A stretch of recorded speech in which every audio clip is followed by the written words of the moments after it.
الحمد للہ وحدہ لا شریک لہ والصلاة والسلام علی من لا نبی بعدہ اما بعد عن عبداللہ ابن مسعود رضی اللہ تعالی عنہ قال قال رسول اللہ صلی اللہ علیہ وسلم التائب من الذنب کمن لا ذنب لہ او کما قال علیہ الصلاۃ والسلام۔ بسم اللہ الرحمن الرحیم۔ اللہم صلی علی محمد وعلی آل محمد کما صلیت علی ابراہیم وعلی آل ابراہیم انک حمید مجید۔ اللہم بارک علی محمد وعلی آل محمد کما بارکت علی ابراہیم وعلی آل ابراہیم انک حمید مجید۔ یہ ایک حدیث ہے حضرت عبداللہ بن مسعود رضی اللہ عنہ سے، یہ فرماتے ہیں کہ رسول اللہ صلی اللہ علیہ وسلم نے فرمایا التائب من الذنب کمن لا ذنب لہ، کہ توبہ کرنے والا ایسے ہی ہے جیسے کہ اس نے کبھی گناہ کیا ہی نہ تھا۔ یعنی کوئی بندہ ہے، اس سے گناہ ہو گیا، اس نے اس گناہ پر توبہ کی تو اس کی مثال ایسے ہے کہ اب اس نے کبھی جیسے کوئی گناہ کیا ہی نہ تھا۔ اس حدیث کو سمجھنے کے لیے بیسکلی تو یہ سمجھنا ضروری ہے کہ استغفار اور توبہ یہ ان ریالٹی اصل میں اگر ہم غور کریں تو ایک فارم آف دعا ہے، دعا جو کہ عبدیت کا جو ہائیسٹ لیول اور معیار ہے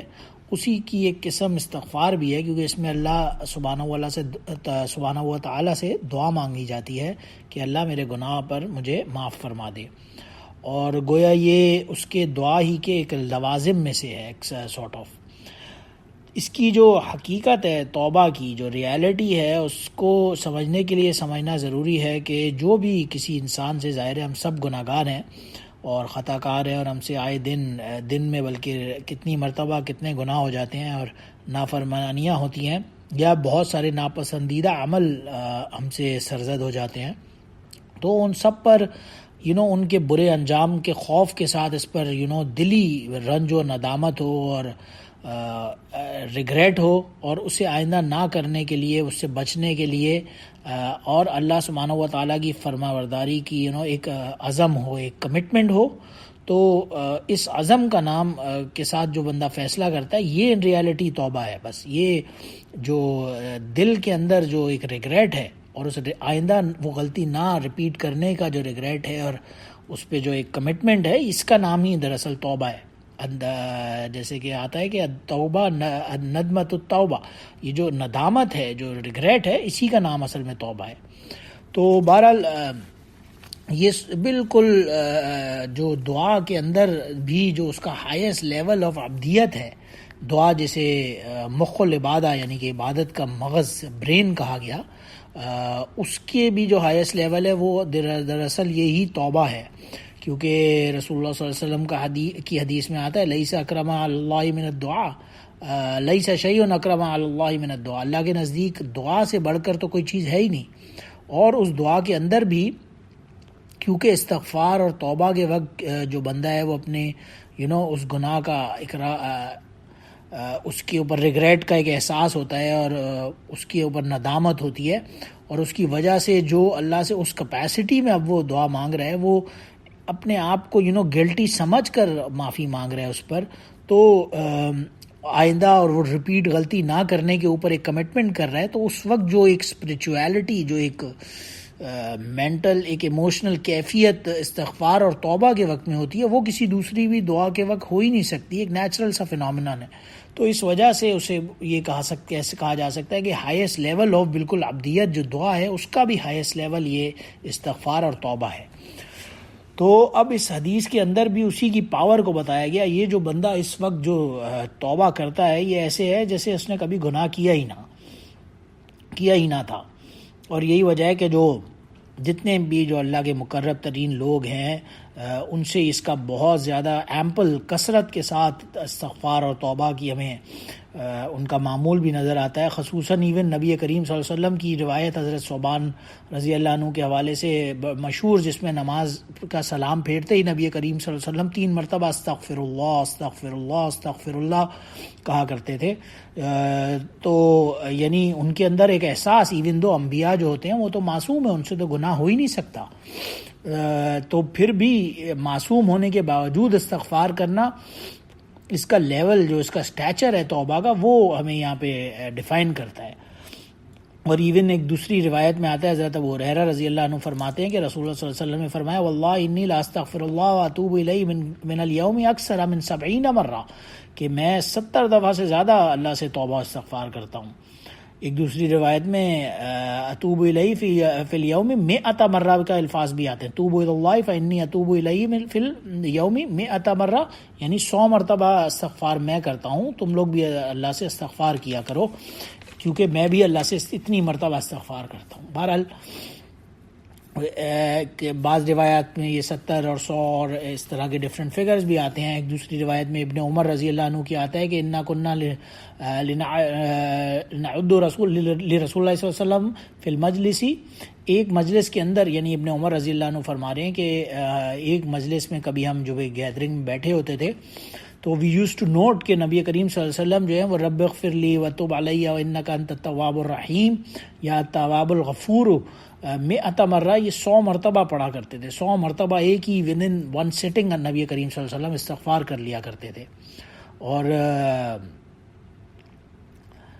اسی لیے ایک دوسری روایت سے یہ بھی پتہ چلتا ہے حضرت امی عائشہ رضی اللہ عنہ کی کہ رسول اللہ صلی اللہ علیہ وسلم دعا فرمایا کرتے تھے اللہم اجعلنی من الذین اذا احسنوا استبشروا واذا اساءوا استغفروا، کہ اللہ مجھے ان لوگوں میں سے بنا جو اچھائی جب نیکی کریں تو اس پہ خوش ہوں، اور جب اذا اساءوا استغفروا، اور جب بھی ان سے کوئی گناہ ہو جائے، کوئی غلطی ہو جائے تو اس پر وہ استغفار کریں۔ یہی بات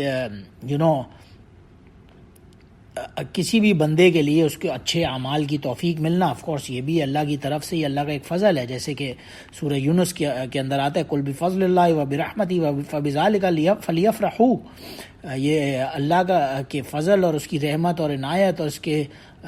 پر تو اللہ کو کے بندوں کو خوش ہونا چاہیے۔ تو ظاہر ہے خوش ہونے کا مطلب یہ ہے کہ جو اللہ کی طرف سے نیکی کی توفیق ملی ہے اس پر خوش ہوا جائے، اور کبھی کوئی گناہ ہو گیا اسی کے کمپیریٹیولی تو پھر ظاہر ہے اس پہ فوراً استغفار کر لی جائے، یہی سب سے بڑا ویپن ہے انسان کا، کیونکہ توبہ گناہ کی مثال ایسی ہے جیسے ایک روایت سے پتہ چلتا ہے حضرت ابو ہریرہ رضی اللہ عنہ کی، جس میں رسول اللہ صلی اللہ علیہ وسلم نے فرمایا ان المؤمن اذا اذنب كانت نقطة سوداء في قلبه، کہ انسان جب گناہ کرتا ہے تو اس کے دل کے اندر ایک کالا ڈاٹ سا پڑ جاتا ہے، اور فإن تاب واستغفر سقل قلبه، اگر وہ اس گناہ پر توبہ کر لیتا ہے، استغفار کر لیتا ہے تو وہ پالش سقلا، یعنی کہ اس کو وہ صاف کر دیتا ہے اس گناہ کے ڈاٹ کو۔ لیکن اگر وہ اور گناہ کرتا ہے تو وہ پھر اس کے اوپر اور کالا مزید ڈاٹ پڑتا جاتا ہے، اور گناہ کرتے کرتے کرتے گناہ کی وجہ سے اس کا دل کالا ہو جاتا ہے۔ اور یہ اس لیے ہوتا ہے جیسے یہ قرآن پاک کی آگے نبی کریم صلی اللہ علیہ وسلم نے اس روایت میں یہ آیت تلاوت فرمائی کلا بل ران علی قلوبہم ما کانوا یکسبون، یہ جو اس کا مطلب یہی ہے کہ ان لوگوں کی جو بدکاریاں ہیں، ان کے گناہ ہیں، ان کی وجہ سے ان کے دلوں پر زنگ اور سیاہی آ گئی ہے، اور ان کو معلوم ہی نہیں ہے، بما کانوا یکسبون، یہ جانتے ہی نہیں ہیں، اور ان کے دل کالے ہوتے جا رہے ہیں۔ تو اس سے یہ بھی پتہ چلتا ہے ایک تو چیز کہ صرف یہ کافر یا کوئی نان مسلم کے لیے ہی نہیں ہے کہ اس کا دل کالا ہو یا سیاہ ہو، بلکہ مسلمان کے لیے بھی جب وہ گناہ کرتا ہے تو اس کا دل اس سے کالا ہو جاتا ہے، اور ایک ڈاٹ بڑھتے بڑھتے بڑھتے ایک گناہ کیا، دوسرا کیا، جب تک کہ وہ اس پر توبہ اور استغفار نہ کرے۔ ہاں اگر اس نے ود ٹرو انٹینشن، سچے دل سے اس پر توبہ اور استغفار کر لے تو ظاہر ہے وہ سیاہی اور ظلمت جو ہے وہ ختم ہو جاتی ہے، اس کا وہ دل صاف ہو جاتا ہے۔ لیکن ظاہر ہے اگر وہ نہیں کرتا اور مزید گناہوں میں لگا رہے گا تو اس کا اس طرح سے دل کالا ہوتے ہوتے ہوتے ہوتے جیسے کہ کوئی زنگ لگ گیا، زنگ لگ کے جیسے کہ لوہا خراب ہو جاتا ہے تو اس کا دل ہی گویا کہ خراب ہو گیا۔ اور توبہ کرنے والوں کا ظاہر ہے اپنا جو مقام ہے اس کے لیے تو جیسے کہ حضرت انس رضی اللہ عنہ فرماتے ہیں کہ رسول اللہ صلی اللہ علیہ وسلم نے فرمایا کل بنی آدم خطاؤن وخیر الخطائین التوابون، کہ بنی آدم کے اندر انسان آدم علیہ السلام کی جتنی اولادیں ہیں، یعنی کہ انسان جو جتنی مین کائنڈ ہے، ہیومن بینگز ہیں، وہ سب کے سب جو ہیں وہ خطائین خطاؤن خطا کار ہیں، توبہ گناہ کرنے والی، ان کی بائی ڈیفالٹ بلٹ ان ان کے اندر ایک یہ سمجھیں کہ سسٹم ہے کہ وہ گناہ کریں گے، ایسا کوئی بندہ ہو ہی نہیں سکتا جو گناہ نہیں کرے گا. لیکن جو سب سے بہترین خیر الخطائین، جو ان خطا کاروں میں، ان غلطی کرنے والوں میں جو بہترین لوگ ہیں وہ کون ہیں؟ التوابون، وہ توبہ کرنے والے لوگ ہیں. انہی لوگوں کے لیے اللہ سبحانہ و تعالیٰ نے قرآن پاک میں فرمایا ان اللہ یحب التوابین، کہ میں توبہ کرنے والوں سے محبت کرتا ہوں. یہ اللہ کا خود اعلان ہے قرآن پاک کے اندر. تو توبہ کرنے والوں کا جو مقام ہے وہ اللہ کے نزدیک بہت ہی ہائی اور بڑا بلند مقام ہے. اسی لیے جو انیشلی ہم نے حدیث یہاں پہ تلاوت کی، التائب من الذنب کمن لا ذنب لہ، گناہ جب کرے گا انسان اور اس پر توبہ کرے گا تو اس کی مثال ایسے ہے کہ گویا اس نے کبھی گناہ کیا ہی نہیں تھا، کبھی اس کی نامہ اعمال میں گناہ تھا ہی نہیں. اور ایک دوسری روایت میں آتا ہے کہ یومن ولدت امہ، اس کی مثال توبہ کرنے والے کی ایسی ہے کہ جیسے کہ اس کو ابھی اس کی ماں نے جنا تھا. کہ یومن ولد، اس دن، جس دن جب کوئی انسان پیدا ہوا تھا اور اس کی ماں نے اسے جنا تھا، یہ the day he was born، تو وہ بالکل جس طرح سے کلین تھا بالکل فرام آل sins، اس طرح اس توبہ کرنے والے کی مثال ہے. ظاہر ہے اسے سمجھنا کوئی بہت مشکل بھی نہیں ہے آج کے زمانے میں. بہت ہی بڑی آج کل تو انٹرنیٹ اور ٹیکنالوجی کا دور ہے، اور بڑے اسمارٹ فونز کے اندر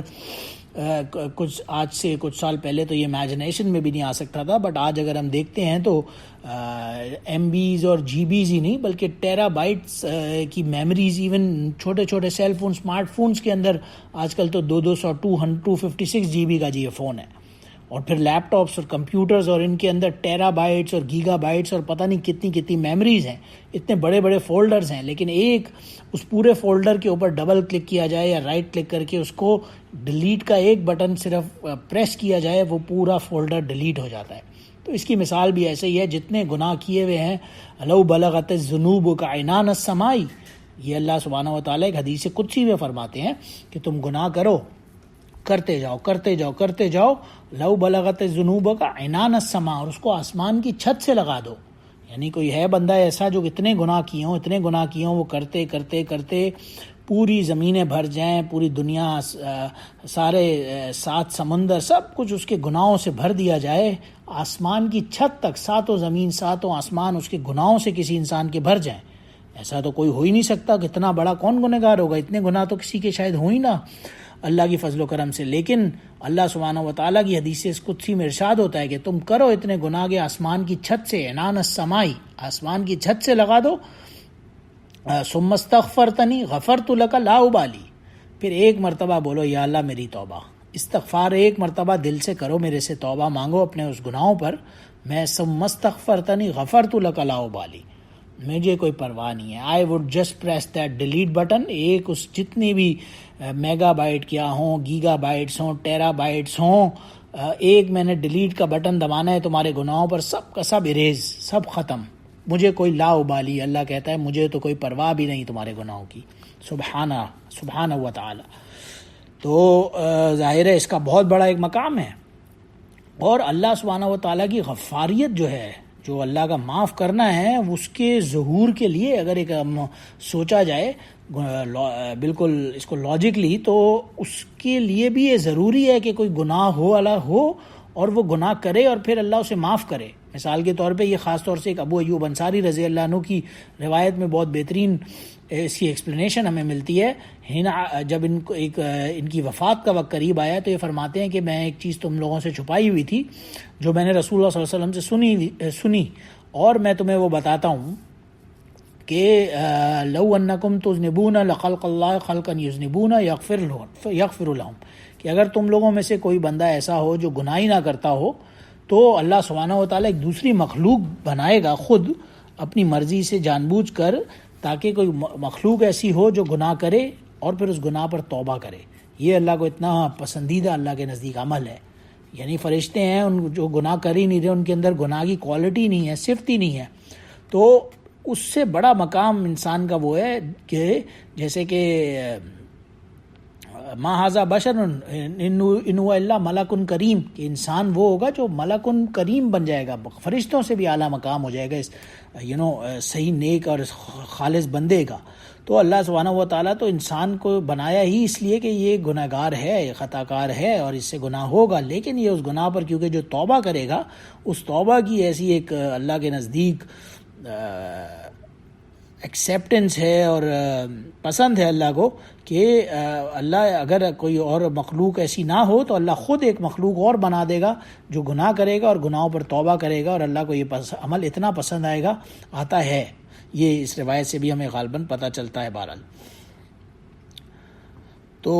ظاہر ہے اس سے مطلب ان ریالٹی یہی ہے کہ یہ جو اللہ کی شان غفاریت ہے، معاف کرنا ہے، اس کی ظہور ہونے کے لیے، اس سے سامنے ویزیبل ہونے کے لیے یہ ضروری ہے کہ کوئی گناہ کرے مخلوق اور پھر اس پہ اس کو معاف کیا جائے۔ جیسے کہ اللہ کی شان رزاقیت ہے کہ تو اس کے لیے ضروری ہے کہ کوئی ایسی مخلوق ہو، کوئی کریشن ہو جس کو رزق کی ضرورت ہو۔ اگر کسی کو رزق کی ضرورت ہی نہیں تو پتہ کیسے چلے گا اللہ رازق ہے؟ یا اگر کوئی مخلوق ہے اسے ہدایت کی ضرورت ہی نہیں ہے تو پھر ہدایت دینے والے کا کیسے پتہ چلے گا؟ تو ہدایت کوئی مخلوق ہوگی جسے ہدایت چاہیے ہوگی یا رزق چاہیے ہوگا یا اسے یہ مغفرت چاہیے ہوگی، تو اس کو جب وہ اس سے مانگے گا اور تب اللہ دے گا تو ہی پتہ چلے گا کہ ہاں بھائی اللہ کتنا بڑا غفار ہے، کتنا بڑا رازق ہے، کتنا بڑا ہادی ہے اور کتنا بڑا رازق ہے۔ تو اسی وجہ سے اللہ سبحانہ و تعالیٰ نے وے اگر ہم غور کریں تو انسان کی کریشن کا مقصد یہ ہے کہ تو گناہ کرے، گناہ پر توبہ کرے اور اللہ سے استغفار کرے، تو یہ عمل اللہ کو یقیناً انشاءاللہ بہت پسند آنے والا ہے۔ بعض لوگوں کو اس پہ یہ کنفیوژن ہوتا ہے کہ نہیں جی ہم نے تو ایسی توبہ کیا کی، جو گناہ کیا اس پہ توبہ کر لی، ایسا تو یعنی کہ دوبارہ گناہ ہو ہم تو کل پھر کر لیں گے، تو ہم تو اس ڈر سے توبہ ہی نہ کریں، استغفار کریں ہی نہ کہ کل بھائی اگر ہم نے تو کل یہ گناہ دوبارہ کر لیا تو۔ لیکن ایسی بات نہیں ہے، کیونکہ حضرت ابو ہریرہ رضی اللہ عنہ فرماتے ہیں کہ رسول اللہ صلی اللہ علیہ وسلم نے اس کی بھی ایکسپلینیشن دی، ان عبدا اذنب ذنبا فقال ربی اذنبت فاغفره فقال رب علم عبدی ان له ربا یغفر الذنب، کہ ایک بندہ ہے وہ اللہ سے کہتا ہے اللہ میرے سے گناہ ہو گیا، تو میرا رب ہے، مجھے معاف کر دے، میری مغفرت کر دے۔ اللہ کہتا ہے یہ میرے بندہ ہے، یہ دیکھو عالم عبدی، یہ بندہ جانتا ہے کہ یہ میرا بندہ کہ میں اس کا رب ہوں اور مجھ سے مغفرت مانگ رہا ہے، میں نے اس کو معاف کر دیا۔ وہ بندے سے پھر گناہ ہو جاتا ہے، وہ پھر اس کے بعد اللہ کے پاس جاتے ہیں، اللہ پھر گناہ ہو گیا، اللہ مجھے معاف کر دے، اللہ پھر معاف کر دیتا ہے، اور پھر اس بندے سے پھر گناہ ہو جاتا ہے تیسری مرتبہ، اللہ پھر اللہ کے پاس جاتا ہے، کہتا ہے اللہ مجھ سے گناہ ہو گیا، مجھے معاف کر دے، اللہ پھر معاف کر دیتا ہے۔ تو یہ تو اللہ کی غفاریت کا لیول اور سٹیچر ایسا ہے کہ یہ انسانوں سے تو بالکل بڑھ کر وراء الورا، وہ تو ذاتی وراء الورا ثم وراء الورا، اس کے بارے میں تو کوئی ازمپشن ہم لوگ لگا ہی نہیں سکتے۔ جتنی مرتبہ گناہ ہو گیا اس سے اتنی مرتبہ توبہ اور استغفار کر لینا ہی بہتر ہے۔ بار بار گناہ سرزد ہوتے ہیں اور بار بار سچے دل سے توبہ اور استغفار کرتے ہیں، ہر مرتبہ اللہ تعالیٰ معاف کر دیتے ہیں اور پھر کہتا ہے فَلْيَفْعَلْ مَا شَاءَ، جا جو مرضی کر، مجھ سے دوبارہ گناہ ہو جائے پھر آگے توبہ کر لینا، لیکن توبہ اور استغفار کرتے رہنا، مجھ سے ڈرتے رہنا، تو اللہ کو لا ابالی، کوئی پرواہ بھی نہیں۔ اور ایک دوسری روایت میں حضرت ابو بکر صدیق رضی اللہ عنہ فرماتے ہیں کہ ما اصر من استغفر فإن عاد فی اليوم 70 مرہ، کہ اگر تم 70 مرتبہ بھی گناہ کر کے اللہ سے دن میں ایک ہی دن میں یعنی گناہ کرو پھر توبہ کرو، پھر گناہ کرو پھر توبہ کرو، اللہ سے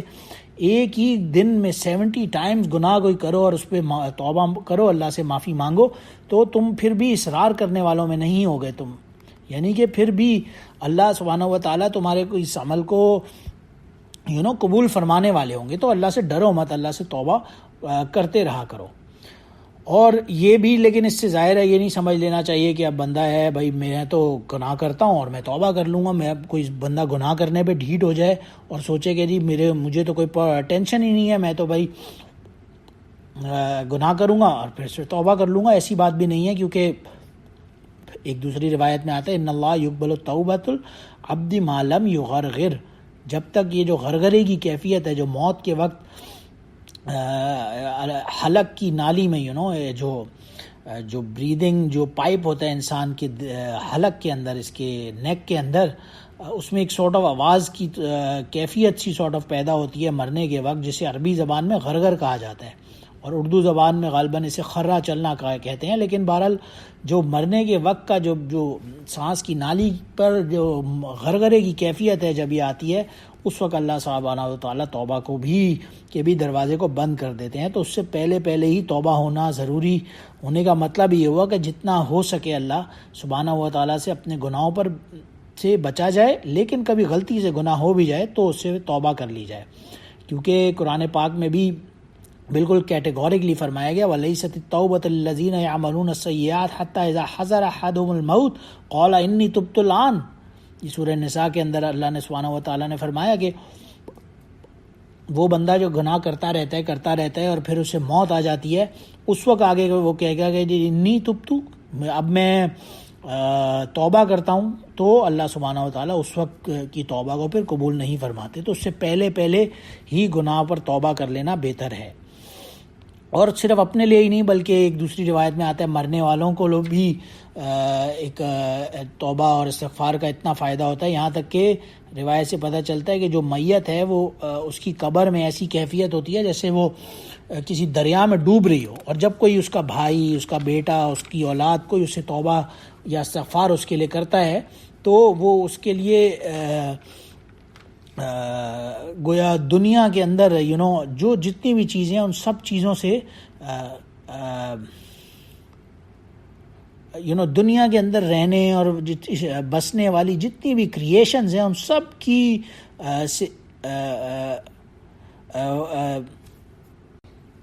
سب کی چیزوں سے بہتر اس کے لیے وہ اس توبہ اور استغفار کا پہنچنا اس کے لیے جو ایصال ثواب کا کے طور پہ اس مردے کے لیے پہنچتا ہے۔ اسی لیے اس روایت میں آتا ہے حضرت عبداللہ بن عباس رضی اللہ عنہ کی کہ دنیا میں رہنے بسنے والوں کی دعائیں جو ہیں وہ قبر کے مردوں کو اتنا عظیم ثواب اللہ کے طرف سے پہنچاتی ہیں کہ جس کی مثال پہاڑوں سے دی جا سکتی ہے، اور مردوں کے لیے زندوں کا خاص ہدیہ ان کے لیے دعائے مغفرت ہے۔ اسپیشل گفٹ جو ہے کسی مرنے والے کے لیے کسی انسان جو دے سکتا ہو وہ یہی استغفار کا گفٹ ہے جو اللہ سبحانہ و تعالیٰ کی طرف سے اس مردے کو پہنچایا جاتا ہے کہ کوئی بھی جو مرنے والے کا جو کوئی اولاد ہو، کوئی بھائی بہن، دوست ہو، یار ہو، تو کوئی بندہ گزر گیا اس کے لیے سب سے بیسٹ گفٹ جو ہے وہ یہی استغفار کا تحفہ ہے۔ ایک روایت میں آتا ہے حضرت ابو ہریرہ رضی اللہ عنہ کہ قیامت کے دن اللہ سبحانہ و تعالیٰ ایک بندہ ہوگا، آدمی ہوگا، اس کا درجہ بلند فرما رہے ہوں گے، بلند فرمائیں گے، اور وہ بندہ کہے گا فیقول یا ربی انا لی حاضی، کہ یہ کیسے میرا اوپر مقام کیسے بلند ہو رہا ہے؟ اللہ سبحانہ و تعالیٰ اسے فرمائیں گے باستغفار ولدک لک، تیری اولاد کی تیرے لیے استغفار کرنے کی وجہ سے تیرا مقام، تیرا مرتبہ بلند ہو رہا ہے۔ تو یعنی مرنے والوں کے لیے بھی استغفار کرنا بہت ہی ایک اجر و ثواب کا باعث ہے دونوں کے لیے، کیونکہ صرف دوسرے کے لیے ہی نہیں بلکہ جو بندہ استغفار کر رہا ہوتا ہے اس کے لیے بھی اپنا بھی اس میں فائدہ ہوتا ہے، جیسے کہ قرآن پاک میں آتا ہے وَاسْتَغْفِرْ لِذَنْبِكَ وَالْمُؤْمِنِينَ وَالْمُؤْمِنَاتِ، تم تمام جو مؤمنین اور مؤمنات ہیں ان کے گناہوں پر کہ توبہ اور استغفار ان کے لیے کرو۔ اسی آیت کو سمجھنے کے لیے ایک دوسری روایت ہے حضرت عبادہ بن صامت رضی اللہ عنہ کی، جس میں رسول اللہ صلی اللہ علیہ وسلم نے فرمایا من استغفر للمؤمنین والمؤمنات کتب له بكل مؤمنۃ ومؤمنۃ حسنہ، کہ جتنے بھی دنیا کے اندر مؤمنین اور مؤمنات ہیں ان کے لیے جب بندہ کوئی جس کے لیے ان کے لیے استغفار اور توبہ کرے گا تو اس اپنے بندہ جو توبہ استغفار کرنے والا ہے اس کے اپنے اعمال کے اندر بھی ان تمام لوگوں کی کوانٹٹی کے مطابق اجر لکھا جائے گا۔ اسی لیے ایک سورہ ابراہیم کے اندر ابراہیم علیہ الصلوۃ والسلام کی دعا جو نقل کی گئی ہے ربنا اغفر لی ولوالدی وللمؤمنین یوم یقوم الحساب، اس کے اندر بھی یہ جی اے اللہ میرے لیے توبہ اور والدی میرے ماں باپ کے لیے، والمؤمنین یوم یقوم الحساب تمام مؤمنین کے لیے مغفرت کی دعا ہے۔ تو وہ ظاہر بہترین ہے، دنیا کے اندر جتنے بھی مؤمنین گزر چکے ہیں، وفات پا چکے ہیں، جو آج زندہ ہیں، جو آنے والے دنوں میں زندہ ہوں گے، billions and billions of population ہے، تو ہر بندے کے یہ چھوٹی سی دعا ہے تمام مؤمنین مومنات کے لیے استغفار کی مانگی، اور جتنی دنیا کی پاپولیشن گزر چکی ہے، آج موجود ہے اور آنے والی ہے، سب کے لیے بدلے میں ایک اجر اس بندے کے اپنے نامہ اعمال میں بھی لکھا جاتا ہے۔ تو یہ ظاہر ہے اس کے بہت ہی ظاہر ہے فائدے کی بات ہے اس میں اپنے بندے کے لیے بھی کہ وہ تمام لوگوں کے لیے استغفار کرے. اور اسی لیے جب دوسروں کے لیے استغفار یا توبہ کرتا ہے تو نبی کریم صلی اللہ علیہ وسلم کی ایک روایت سے یہ بھی پتہ چلتا ہے من الذین یستجاب لهم ویرزق بهم اہل الارض، کہ اس کی تو دعائیں قبول کرنے والوں میں مستجاب الدعوات، یعنی کہ اس کی ان لوگوں میں اس کا سارٹ آف نام لکھ دیا جاتا ہے اور دوسروں کو بھی اس کے فیض سے رزق پہنچایا جاتا ہے. تو بہرحال اس کا ظاہر ہے اپنا ایک مقام ہے، اور بالکل اس پہ یہ نہیں سوچنا چاہیے کہ کتنے میرے سے گناہ ہو گئے، جیسے کہ آیا کہ آسمان کی چھت سے لگا دو تو بھی اللہ معاف کرنے والا ہے، اللہ کو پرواہ نہیں ہے. مشہور آدمیوں کا ایک قصہ حضرت ابو سعید خدری رضی اللہ عنہ کی روایت سے جو پتہ چلتا ہے، ایک پچھلی قوم میں کوئی بندہ تھا جس سے 99 قتل ہو گئے، اور اس بندے نے 99 قتل کرنے کے بعد کسی کے پاس گیا، بزرگ کے پاس، کہ میرے سے اتنے قتل ہو گئے، کیا میرے لیے بھی کوئی استغفار توبہ کا راستہ ہے؟ انہوں نے کہا نہیں، تم تو اتنے بڑے قاتل ہو، تمہارے لیے کوئی راستہ نہیں ہے. اس نے ان کو بھی قتل کر دیا اور 100 قتل پورے ہو کر دیے. پھر بہرحال وہ کسی کے پاس گیا اور اس نے انہیں دوسرے عالم کے پاس، انہوں نے اس سے گناہگار کو مشورہ دیا کہ تم ایسا کرو، تم یہ فوراً اس بستی میں، کیونکہ تمہیں گناہ کا طرف ٹیمپٹیشن ہوتی ہے، تم فوراً یہ بستی چھوڑو اور فلاں کسی بستی کے پاس کسی ٹاؤن پہ چلے جاؤ، وہاں تمام کے تمام نیک لوگ ہیں، تمہیں اس سے فائدہ ہوگا. اس شخص نے سچے دل سے توبہ کی اور چلا گیا وہاں سے، اور اس دوسری بستی نیک لوگوں کی طرف جانے لگا، اور وہاں کی طرف ٹورڈز اس جرنی اس کا راستے میں انتقال ہو گیا. تو اوپر سے جہنمی لوگوں کو جو لے جانے کے جو بھی فرشتے ہوتے ہیں اور جو جنتی لوگوں کے دونوں جو ملائکہ میں سے دونوں کی جو جماعتیں ہیں وہ آ گئیں، ملائکۃ الرحمہ بھی اور ملائکۃ العذاب بھی، جو اللہ کی رحمت والے فرشتے ہیں اور جو اللہ کے عذاب دینے والے فرشتے ہیں، دونوں آ گئے کہ یہ تو ہمارا ہے. ایک نے کہا کہ نہیں جی، یہ تو 100 لوگوں کا قاتل ہے، اس کو تو ہم لے جائیں گے عذاب کے لیے. دوسرے نے کہا نہیں، یہ تو توبہ کر چکا تھا، یہ توبہ کے لیے جا رہا تھا. بہرحال دونوں پھر یہی فیصلہ طے ہوا ان فرشتوں کے درمیان کہ اس کی پیمائش کی جائے، میجرمنٹ کی جائے، جس بستی سے گناہ کر کے نکلا ہے وہاں سے اس کا فاصلہ زیادہ ہے، ڈسٹنس زیادہ ہے، یا جس بستی کی طرف نیکی کی طرف وہ یہ پہنچنے جا رہا تھا اس کی طرف اس کا ڈسٹنس ابھی رہ گیا زیادہ، کس کی طرف زیادہ بنتا ہے. بہرحال اسے میجر کیا گیا تو یہ دیکھا گیا کہ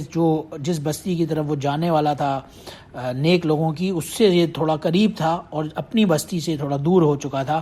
بہرحال تو اس وجہ سے اس کی توبہ والوں میں اس کا نام بھی لکھا گیا. یہ 100 آدمیوں کے قاتل کے لیے بھی اللہ کا یہ فیصلہ تھا کہ اس کی بھی مغفرت اللہ نے قبول کر لی. تو ظاہر ہے اللہ سبحانہ و تعالیٰ کے لیے کوئی بڑی بات نہیں. جیسے کہ اللہ نے کہا لو بلغت الذنوب کا عنان السماء ثم استغفرتنی غفرت لک لا ابالی. تم آسمان کی چھت سے اپنے گناہوں کو لگا دو، ایک مرتبہ دل سے بولو اللہ میری توبہ،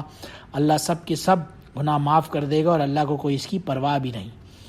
اسی لیے روایت میں آیا تھا کہ التائب من الذنب کمن لا ذنب لہ، گناہوں سے توبہ کرنے والا ایسا ہے کہ جیسے اس نے کبھی گناہ کیا ہی نہیں تھا. تو جتنا بھی گناہ، ہم سب گناہ گار ہیں، خطا کار ہیں، اور ظاہر ہے ہم سے مسٹیکس ہوتی ہیں. اس کا بیسٹ ریمیڈی حل یہی ہے کہ بار بار اس استغفار کی جو پاور ہے اسے انڈر ایسٹیمیٹ نہ کیا جائے، اور بار بار اللہ سے جتنے بھی گناہ ہو جائیں اس پر توبہ اور استغفار کرتے رہا جائے، اس کو اپنا روٹین اور معمول بنایا جائے.